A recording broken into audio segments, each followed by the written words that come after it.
Hi, this is Ryan Melville with the Melville team, and we wanted to thank you for joining us for the Phoenix real estate market update for May 2013. So the first diagram I want to look at is going to be the general market snapshot. This takes into consideration traditional listings, foreclosures, as well as short sales. So right now, active on our MLS, we're sitting above 20,000 listings. 2 years ago, we were just under 34,000 listings.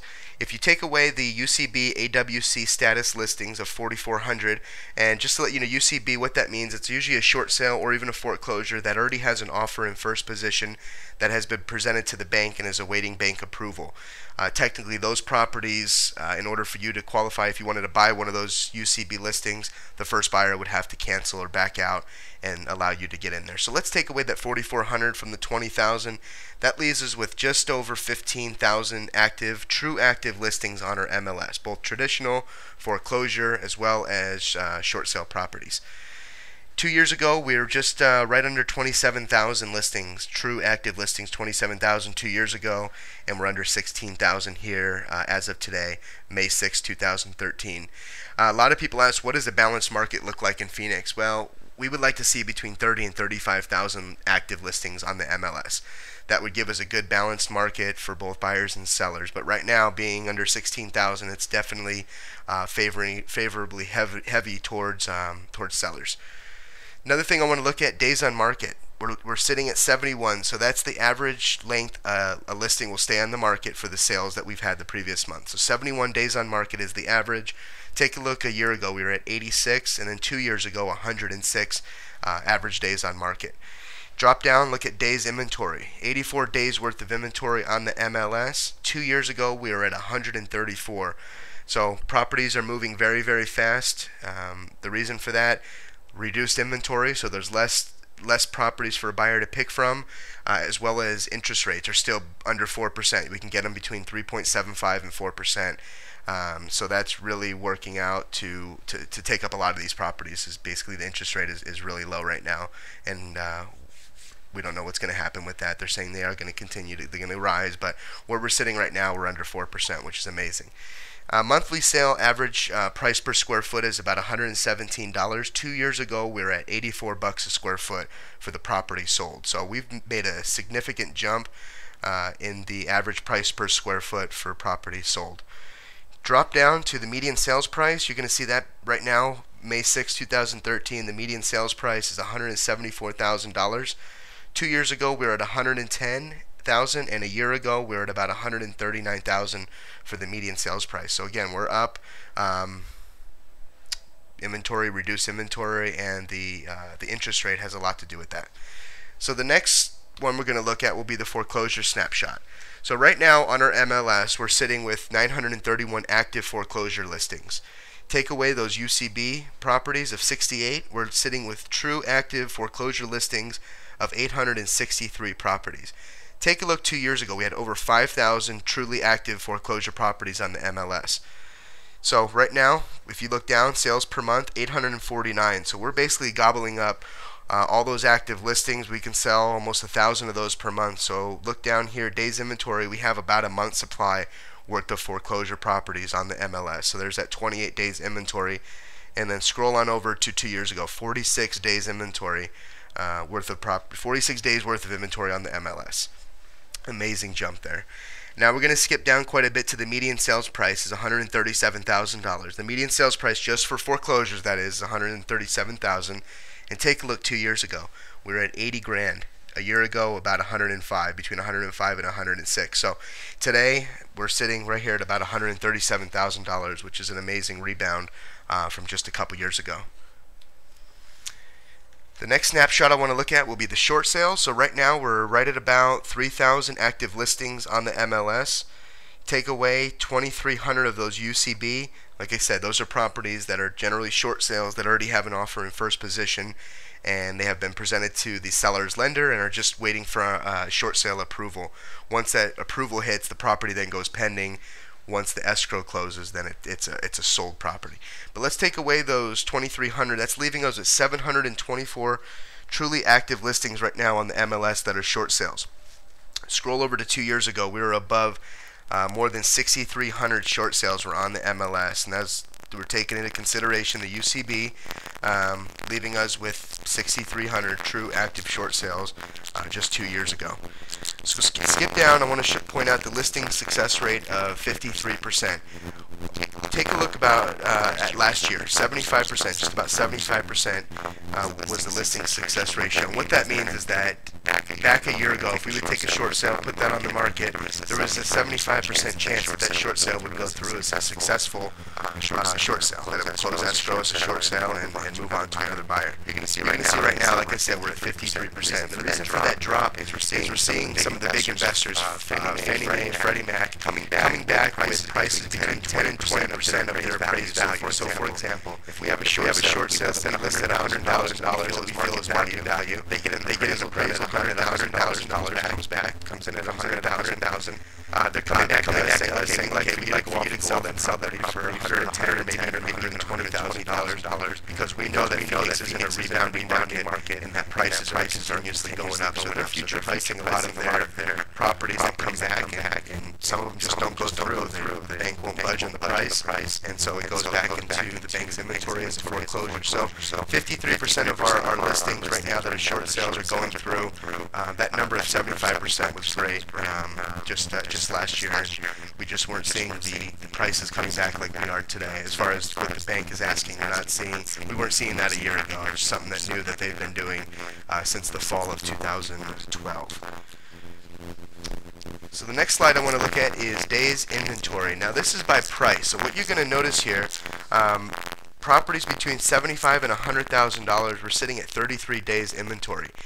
Anything really under $250,000, if you look up, actually under $300,000 is selling fairly quickly. So you're going to see as the prices continue to go up in value, properties over $3 million are sitting on the market for over 1,300 days. And so the luxury market still has some rebounding to do and some adjusting that needs to happen.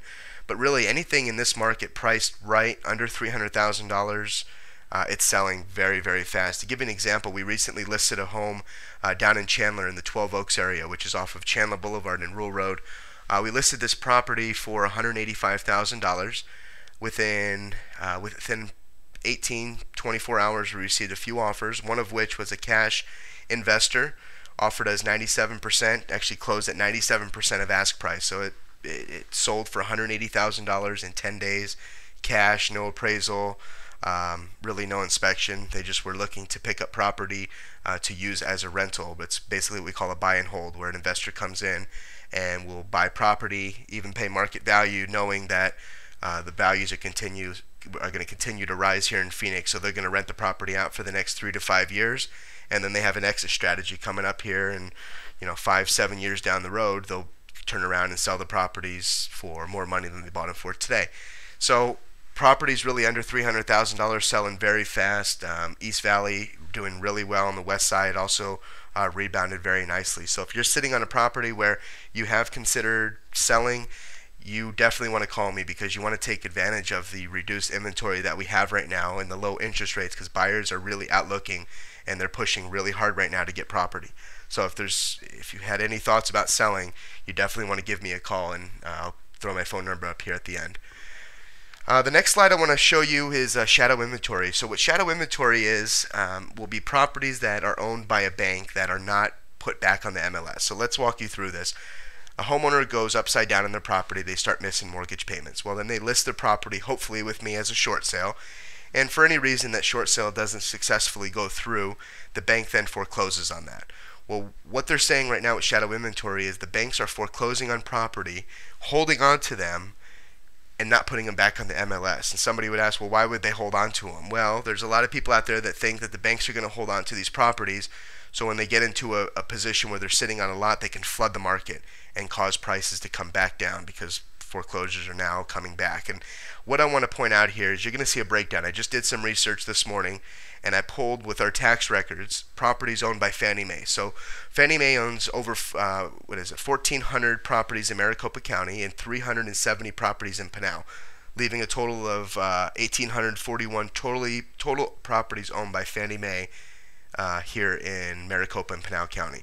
Drop down and take a look at Freddie Mac. They own 513 in Maricopa County and 231 in Pinal, leaving a total of 744 total properties owned by Freddie Mac. You add those two together, you're sitting at just under 2,600 properties total owned by Freddie Mac and Fannie Mae. So if you go back and you look at the foreclosure snapshot, which I'm not going to change the screen here, but if you go back and you look, right now we have true active listings. We have about 1,000, let's call it. We have about 1,000 foreclosures on our market. So these other, let's call it 1,400, 1,500 properties will continue to come back onto the market.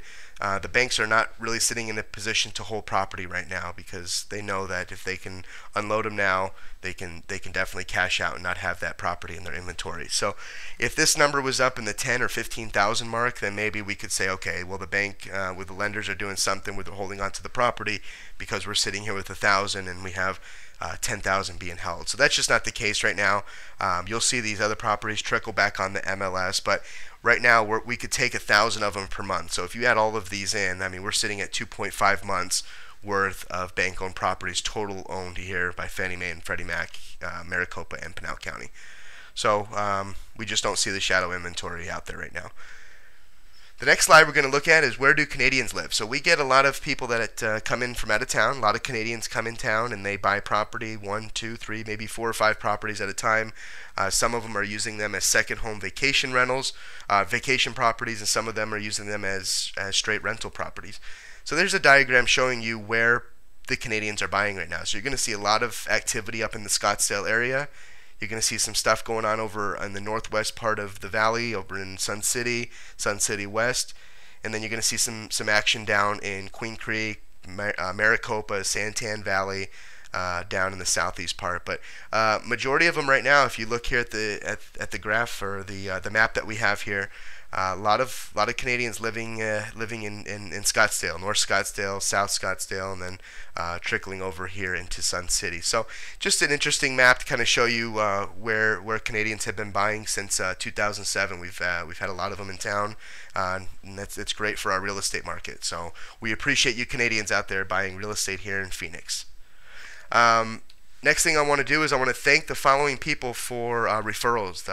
The following clients have sent us friends or family to buy or sell property here in the Phoenix area. So big thank you to Rodney Bagby, Joe Wong, June Innes, and Lisa Berniking. Again, thank you guys for the referrals and for trusting the Melville team with your friends and family's purchase or sale of their property here in the Phoenix area. So that's going to conclude May 2013 monthly market update. I hope you were able to learn a few things, and if you have any questions whatsoever, call me 480-447-0937. Check me out on the web, melvilleteam.com, or you can grab me on Facebook. I'm basically anywhere, but I appreciate you guys tuning in. And if there's anything that I can help you with, if you know anybody looking to buy or sell here in Phoenix, I'm your man. So I appreciate the time, and if there's anything we do, let me know. Thank you.